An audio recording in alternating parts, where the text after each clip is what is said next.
বেপরোয়া বুলেট গতি, 3 যুবকের, 2 বাইকের মুখোমুখি সংঘর্ষ মেদিনীপুর শহরের বটতলা চক এলাকায় বুধবার বিকাল 4টা নাগাদ। দেখছেন সেই ছবি, বিস্তারিত জানাবো। ভালো লাগলে সাবস্ক্রাইব করবেন।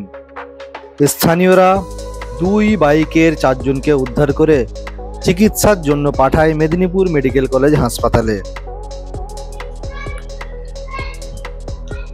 বুলেট বাইকে 3 যুবক মেদিনীপুর শহরের গোলকুয়ার চকের দিক থেকে বটতলা চকের দিকে যাচ্ছিল। সেই সময় বটতলা চকের দিক থেকে একটি হুন্ডা শাইন বাইকে এক পৌর গোলকুয়ার চকের দিকে আসছিল। সেই সময় 2 বাইকের কোনো কারণে মুখোমুখি সংঘর্ষের ঘটনা ঘটে। এরপরেই বুলেট বাইকে যে 3 যুবক ছিলেন, 3 জন সহ অপর যে বাইকে আরেকজন পৌর ছিলেন বয়স্ক, 4 জনেই ছিটকে পড়ে রাস্তার ধারে। এরপরেই স্থানীয়রা দ্রুত এসে উদ্ধার করেন।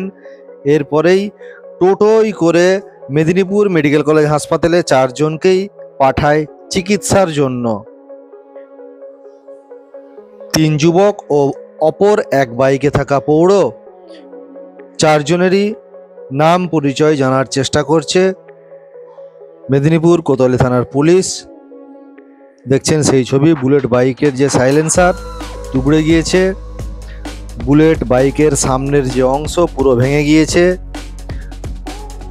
সামনের যে টায়ার সে টায়ারও বাস্ট করে গিয়েছে এবং রিং যে আছে রিংটাও পুরো ভেঙে গিয়েছে।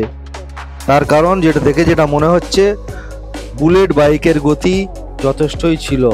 শোনাবো প্রত্যক্ষদর্শী যিনি ছিলেন, ওনারা কি জানাচ্ছেন, ওনাদের বক্তব্য শোনাবো। এই সেই হুন্ডা শাইন বাইক, এতে এক পৌর ছিলেন। অপরদিকে যে বুলেট বাইকটি দেখছেন ওই বাইকে 3 যুবক ছিল।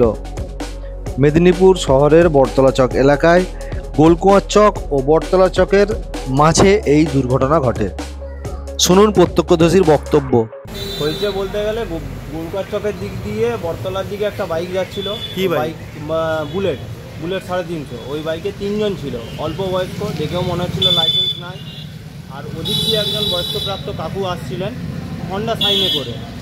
এরা রাত চালিয়ে আসছিল, আসার সময় চাকাটা স্পিড করে কোনো কারণবশত বুলেট গাড়িতে গিয়ে শাইন গাড়িতে গিয়ে ধাক্কা মারে।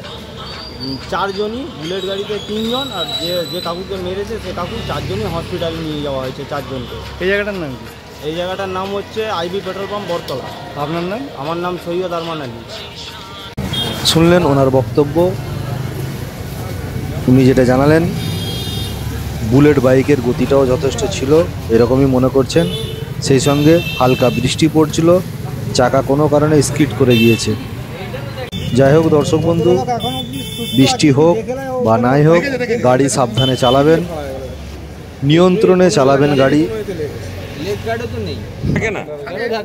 বেপরোয়া বাইক চালালেই যে কোনো টাইম দুর্ঘটনা ঘটার সম্ভাবনা থাকে। দর্শক বন্ধু সকলে ভালো থাকবেন, ভালো লাগলে সাবস্ক্রাইব করবেন, নজর রাখুন বারোমেশালী মনোরঞ্জন ইউটিউব চ্যানেলে।